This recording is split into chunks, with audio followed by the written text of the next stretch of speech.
আজকে বায়োটেকনোলজির second video. এখানে আমরা দেখব আমরা যে আগের ভিডিওতে রিকম্বিনেন্ট ডিএনএ তৈরি করেছিলাম, অর্থাৎ একটি প্লাজমিড হচ্ছে একটি ব্যাকটেরিয়ার যে নির্দিষ্ট ক্রোমোজোম, সেই ক্রোমোজোমের একটা আলাদা অংশ, মানে ক্রোমোজোম না, ক্রোমোজোম ছাড়াও ব্যাকটেরিয়ার মধ্যে কিছু কিছু সার্কুলার ডিএনএ দেখা যায়। সার্কুলার ডিএনএ, সেই ডিএনএগুলো নিজেরাই রেপ্লিকেশন করতে পারে এবং সেগুলো সার্কুলার হয়।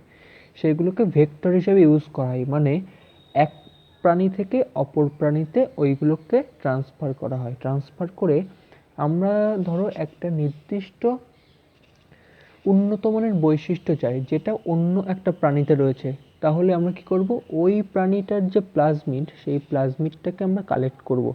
ওই প্লাজমিডটাকে কালেক্ট করে আমরা যে নতুন বৈশিষ্ট্যটা ইন্ট্রোডিউস করতে যাব আমাদের যে প্রাণীটাতে আমরা চাই, মানে ধরো আমরা চাচ্ছি একটা গাছ লম্বা হয়ে যাক, তাহলে ওই গাছের যে লম্বা হওয়ার যে গাছটা, সেটা আমরা একটা লম্বা হওয়া গাছের থেকে একটা ডিএনএ নিলাম, নিয়ে আমরা এমন একটা ভেক্টর ব্যবহার করব যেটা হচ্ছে একটা প্লাজমিড হতে পারে, মানে একটা ব্যাকটেরিয়া সার্কুলার ডিএনএ হতে পারে।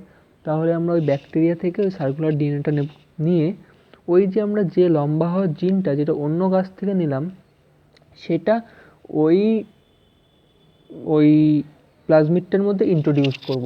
এর মধ্যে রেস্ট্রিকশন এন্ডোনিউক্লিয়াস এনজাইম থাকবে এবং জুড়বো লাইগেজ দিয়ে দিয়ে ওই যে কম্বিনেশনটা, মানে দুটো জিনের ফ্র্যাগমেন্টের একসাথে দুটো জিনের যে ফ্র্যাগমেন্টের কম্বিনেশন, সেটা হচ্ছে রিকম্বিনেন্ট ডিএনএ, যেটাকে আমরা ইন্ট্রোডিউস করবো হোস্ট অর্গানিজমের মধ্যে। আস্তে আস্তে এগুলো আরও ক্লিয়ার হবে। তাহলে টুলস অফ রিকম্বিনেন্ট টেকনোলজির মধ্যে কী কী আসবে এবার আমাদের? Restriction enzyme, polymerase enzyme, ligase, vector, passenger DNA and host organism. Restriction enzyme নিয়ে আমরা ডিটেলস আলোচনা করব। পলিমারেজ এনজাইম নিয়ে আমরা মলিকুলার বায়োলজিতে পড়েছিলাম, ডিএনএর পলিমারাইজেশনে সাহায্য করে ডিএনএ পলিমারেজ 3। আমরা এখান থেকে এইটুকুই জানবো। পলিমারেজ এনজাইম বলতে আমরা বুঝবো ডিএনএ পলিমারেজ 3কে। লাইগেজ, যেটাকে বলা হচ্ছে মলিকিউলার গ্লু বা আণবিক আঠা, যেটা দুটো ডিএনএ ফ্র্যাগমেন্টকে জুড়তে সাহায্য করে। ভেক্টর, যে ডিএনএ ফ্র্যাগমেন্টের মাধ্যমে আমরা ওই নতুন কাঙ্ক্ষিত বৈশিষ্ট্যযুক্ত জিনকে অন্য জীবে ট্রান্সফার করি। মানে ধরো এই হচ্ছে একটা লম্বা হওয়ার জিন, এইটাকে ট্রান্সফার করব এই জীবটাতে, তাহলে এই জিনের একটুখানি একটা অংশ নিলাম, এইটুকু একটা অংশ নিলাম, এই অংশটুকুকে একটা অন্য একটা যে কোনো একটা জিনের সঙ্গে, অন্য একটা যে কোনো ডিএনএ ফ্র্যাগমেন্টের সঙ্গে জুড়বো। তাহলে এইটাকে ধরো এইটুকু নিলাম, এই ধরো এইটা ব্যাকটেরিয়ার একটা গোল প্লাজমিড ছিল, তাহলে এখান থেকে এইটুকু কেটে দিলাম, কেটে দিয়ে এইটুকু অংশ এখানে লাগিয়ে দিলাম অন্য একটা জিনিস, এইটা হয়ে গেলো রিকম্বিনেন্ট ডিএনএ। এবার এটাকে এখানে ট্রান্সফার করব, তাহলে এখানে প্লাজমিড কোনটা, এখানে ভেক্টর কোনটা? ভেক্টর হলো এই যে সার্কুলার ডিএনএটা ছিল, এইটা হচ্ছে ভেক্টর, যে ভেক্টরের মধ্যে আমরা এই ফরেন ডিএনএটাকে দিই, এই ফরেন ডিএনএটাকে দিয়ে এইটাকে হোস্ট অর্গানিজমে ট্রান্সফার করি এবং হোস্ট অর্গানিজমে রেপ্লিকেশন করবে এই রিকম্বিনেন্ট ডিএনএটা, করে আরও অনেক কপি তৈরি করবে, ফলে আমরা জিন পাবো, সেই জিন থেকে আমরা জীব তৈরি করতে পারবো। তাহলে ভেক্টর বোঝা গেল। এরপরে আসি প্যাসেঞ্জার ডিএনএ। সুতরাং এইটাকে বলা হচ্ছে প্যাসেঞ্জার ডিএনএ, যেটা নতুন কাঙ্ক্ষিত বৈশিষ্ট্য। এটা হচ্ছে লম্বা হওয়ার জিন, তাহলে এই লম্বা হওয়ার এই জিনটা হচ্ছে এর জিনের, মানে জিন ডিএনএতে থাকে, তাহলে এই ডিএনএটা হচ্ছে প্যাসেঞ্জার ডিএনএ। প্যাসেঞ্জার ডিএনএ বলতে কী বোঝায়? ফরেন ডিজাইরেবল ডিএনএ, মানে ফরেন মানে বিদেশি না, মানে একটা অন্য একটা জীব থেকে নেওয়া হচ্ছে। ফরেন ডিজাইরেবল মানে আমরা যেটা চাইছি সেই DNA which is transfer to host, মানে অন্য একটা জীবের মধ্যে প্রবেশ করানো হচ্ছে বাই ভেক্টর। এই সার্কুলার প্লাজমিডটা হচ্ছে এখানে ভেক্টর। ঠিক আছে, আস্তে আস্তে ক্লিয়ার হচ্ছে। এবং হোস্ট অর্গানিজম যেখানে আমরা ইন্ট্রোডিউস করব সেটা হচ্ছে হোস্ট অর্গানিজম। তাহলে আমাদের এইগুলো লাগে একটা ডিএনএ রিকম্বিনেন্ট টেকনোলজির জন্য। এরপর আসছে আমাদের রেস্ট্রিকশন এনজাইম নিয়ে গল্প। রেস্ট্রিকশন এনজাইম কি? রেস্ট্রিকশন এনজাইম হচ্ছে এমন এক ধরনের উৎসেচক যেটা restrict growth of cell or replication, যেটা কোনো সেলের গ্রোথকে থামিয়ে দিতে পারে এবং ডিএনএ রেপ্লিকেশনকে বন্ধ করে দিতে পারে।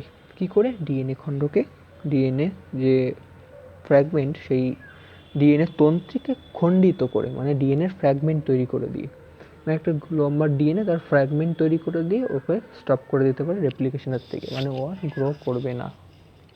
তাহলে এটা দুভাবে করতে পারে রেস্ট্রিকশন এনজাইম কাজ। একটা হচ্ছে ডিএনএর প্রান্তে, হয় 3' প্রান্ত নয় 5' প্রান্তে যদি মিথাইল গ্রুপ অ্যাড করি, ধরি একটা ডিএনএ, এই যে একটা ডিএনএ ফ্র্যাগমেন্ট, এই ডিএনএ ফ্র্যাগমেন্টে এখানে মিথাইল গ্রুপ মানে বন্ড CH3 যদি অ্যাড করি তাহলে রেপ্লিকেশন থেমে যাবে। এইভাবেও করতে পারে। আর এটা কীভাবে করতে পারে, যেটা আমাদের ইম্পর্টেন্ট হচ্ছে, cut DNA with in its fragment, মানে ডিএনএর মাঝখান থেকে এই যে ডিএনএ ফ্র্যাগমেন্ট এর মাঝখানের যে কোনো একটা অংশ থেকে একে কাট করতে পারে, মানে খণ্ডিত করতে পারে।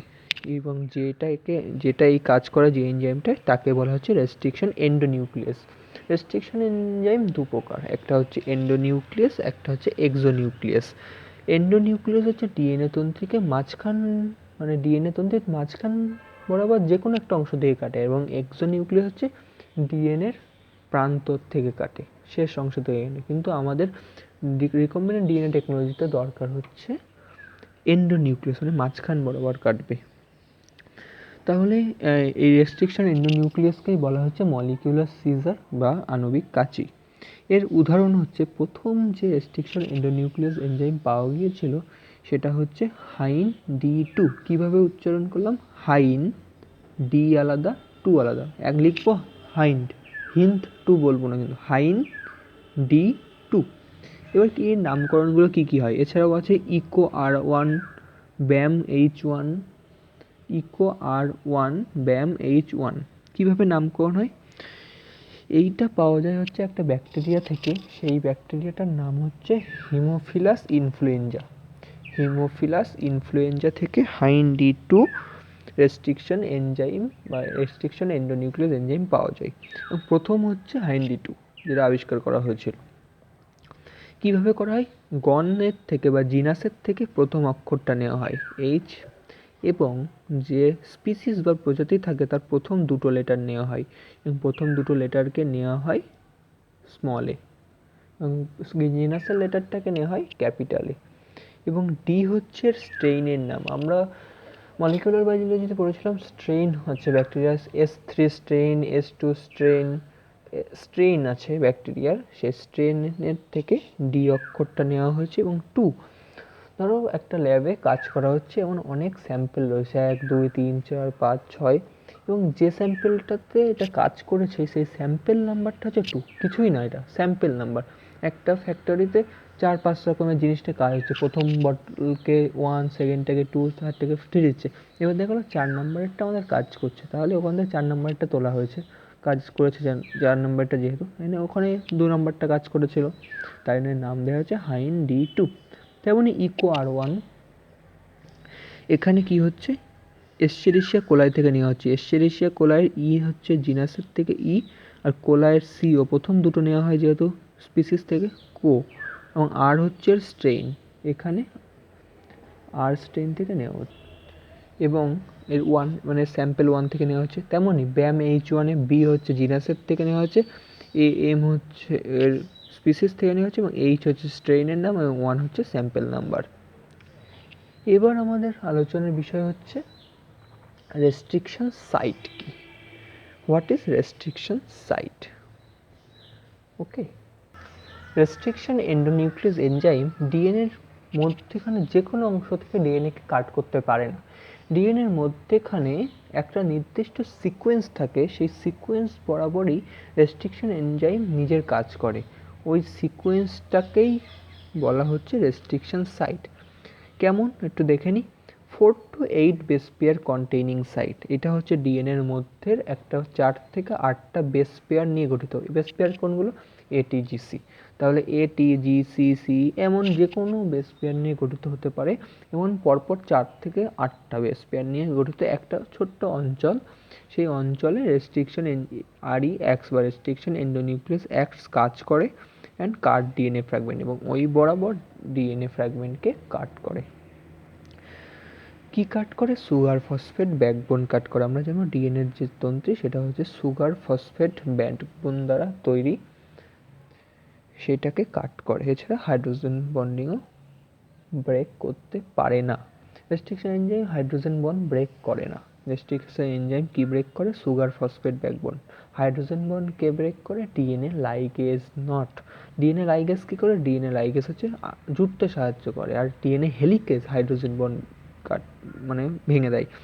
ডিএনএ লাইগেজ ডিএনএ ফ্র্যাগমেন্টকে জুড়তে সাহায্য করে, DNA helicase hydrogen bond break করে, এবং ডিএনএ যেটা হচ্ছে রেস্ট্রিকশন এন্ডোনিউক্লিয়াস সেটা হচ্ছে সুগার ফসফেট ব্যাকবোন ব্রেক করে। ঠিক আছে, এবং বেস পেয়ার হলেই হবে না, যে কোনো 4 থেকে 8টা। সেই বেস পেয়ারের একটা নির্দিষ্ট ভাগ আছে, সেই ভাগটা হচ্ছে প্যালিন্ড্রমিক সিকোয়েন্স। বেস পেয়ারকে হতে হবে প্যালিন্ড্রমিক সিকোয়েন্স, প্যালিন্ড্রমিক সিকোয়েন্স। তাহলে এবার দেখবো প্যালিন্ড্রমিক সিকোয়েন্সটা কি। আমরা হাইন D2 এর ক্ষেত্রে দেখব হাইন D2 এন্ডোনিউক্লিয়াস বা রেস্ট্রিকশন এন্ডোনিউক্লিয়াস কীভাবে ডিএনএ ফ্র্যাগমেন্টকে কাট করে। তাহলে এখানে হাইন D2 এর ক্ষেত্রে 6টা বেস পেয়ার নিয়ে রেস্ট্রিকশন সাইট তৈরি হয়, 6টা বেস পেয়ার নিয়ে। এই যে দেখো করেছি GAATTC, 3 আর 3 6টা। তেমনই জি এর সঙ্গে সি, এবার ডবল স্ট্যান্ড চলছে একসাথে। এই যে ডবল স্ট্যান্ড চলছে তাই না, একটা উপরে ফার্স্ট স্ট্যান্ড, এটা হচ্ছে সেকেন্ড স্ট্যান্ড, মধ্যে বন্ডিং রয়েছে, হাইড্রোজেন বন্ডিং। এইটা হচ্ছে আমাদের ভেক্টর ডিএনএ বলেছিলাম, মানে এটা হচ্ছে একটা প্লাজমিড। এই প্লাজমিডের সিকোয়েন্সটা এই, এবং আমরা যে মানে বৈশিষ্ট্যটা চাচ্ছি সেই বৈশিষ্ট্যটা রয়েছে এই ডিএনএতে বা এই ডিএনএর অন্তর্গত জিনে। তাহলে এটা হচ্ছে ফরেন ডিএনএর একটা ফ্র্যাগমেন্ট। সেই ফরেন ডিএনএ ফ্র্যাগমেন্টের রেস্ট্রিকশন সাইটে এই নির্দিষ্ট 6টা সাইট, দুটোরই কিন্তু যে বেস পেয়ার সেই বেস পেয়ার সমান হতে হবে, কারণ একই এনজাইম কিন্তু কাজ করতে হবে। মানে এইটাকে হাইন D2 দিয়ে কাট করলাম, এটাকে ইকুয়ারওয়াইন দিয়ে কাট করলাম হবে না। আমরা যখন দুটোকে জুড়বো তখন দুটোকে একই জিনিস দিয়ে কাট করতে হবে। ঠিক আছে, তাই এইটাকেও একই জিনিস দিয়ে কাট করতে হবে, এটাকেও হাইন D2 দিয়ে কাট করছি, এটাকেও হাইন D2 দিয়ে কাট করছি। তাহলে যেহেতু দুটোকে একই জিনিস দিয়ে কাট করছি, এখানে দুটোরই সিকোয়েন্স এক হতে হবে।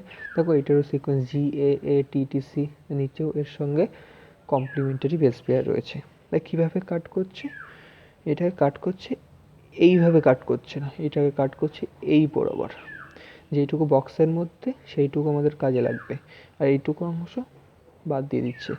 যেটুকু বক্সের মধ্যে সেটুকু কাজে লাগবে, এইটুকু অংশ বাদ দিয়ে দিচ্ছে।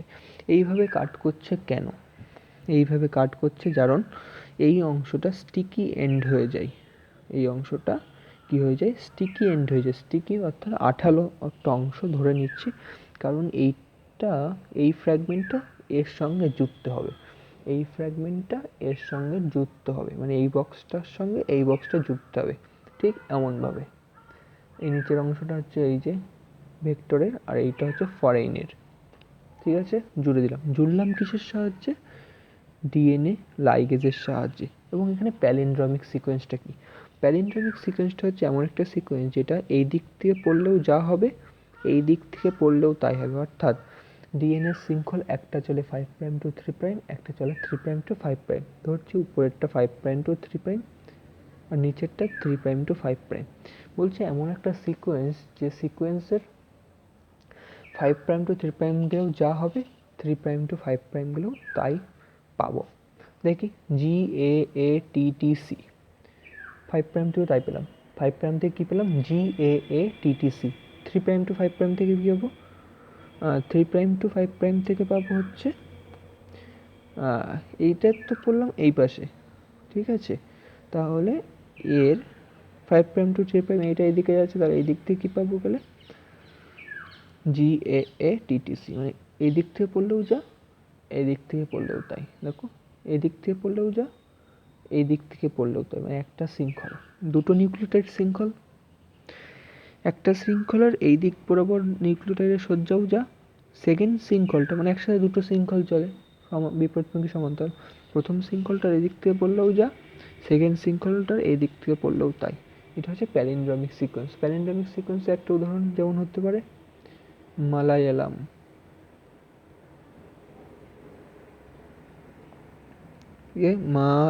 মালায়ালাম, মালায়ালাম, এই দিক থেকে পড়লেও এই দিক থেকে পড়লেও একই। যেমন ম্যাডাম, ম্যাডাম, ম্যাডাম, একই, ঠিক আছে।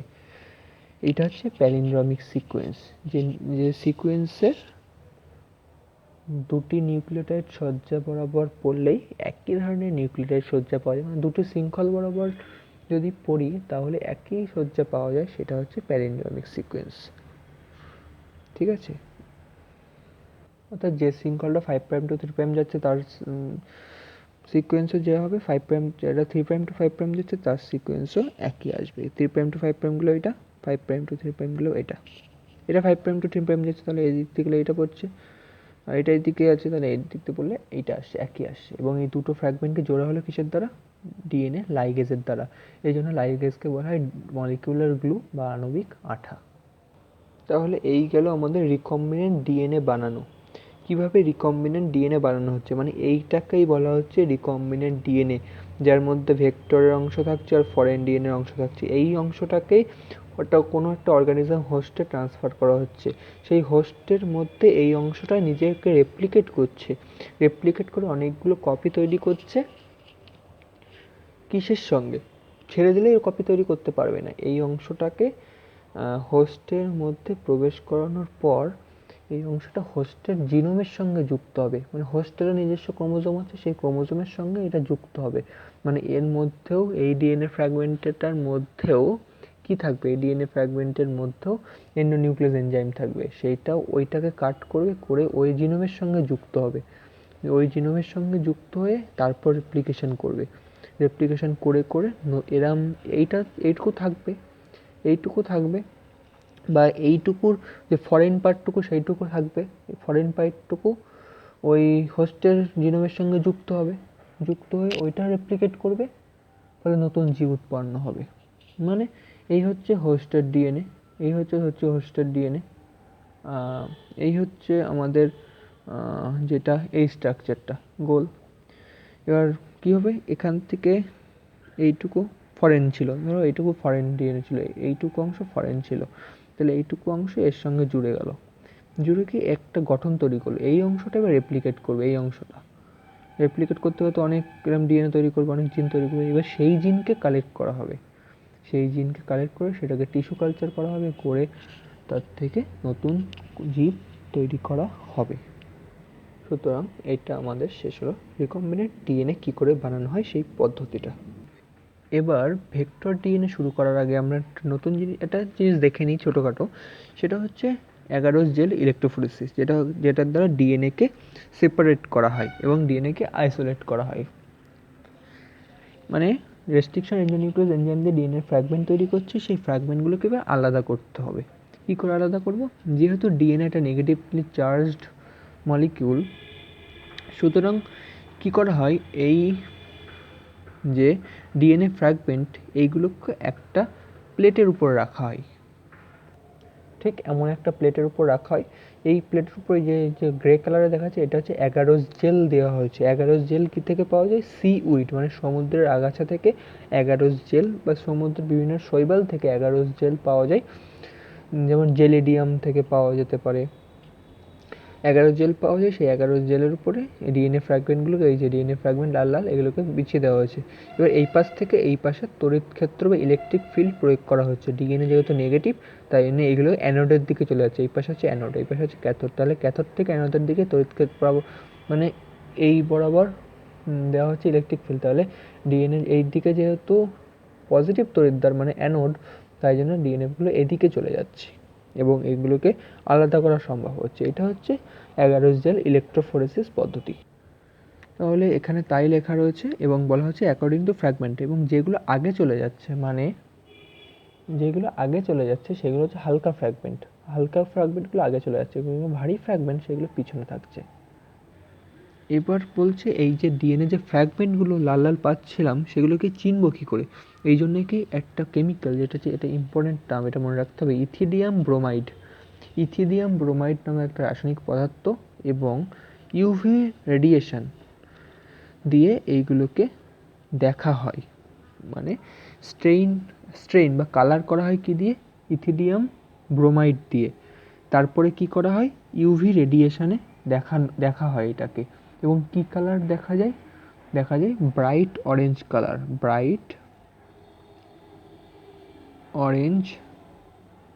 কালার ফুটে ওঠে। যে দেখা যাচ্ছে ব্রাইট অরেঞ্জ কালার ফুটে উঠেছে, মানে ইথিডিয়াম ব্রোমাইড দিলাম, তারপরে সেটাকে সূর্যালোকের ইউভি রেডিয়েশনে রাখলাম, দিলে আমরা একটা ব্রাইট অরেঞ্জ কালার পাচ্ছি। সেটার দ্বারা এই ফ্র্যাগমেন্টগুলোকে আমরা চিহ্নিত করতে পারছি।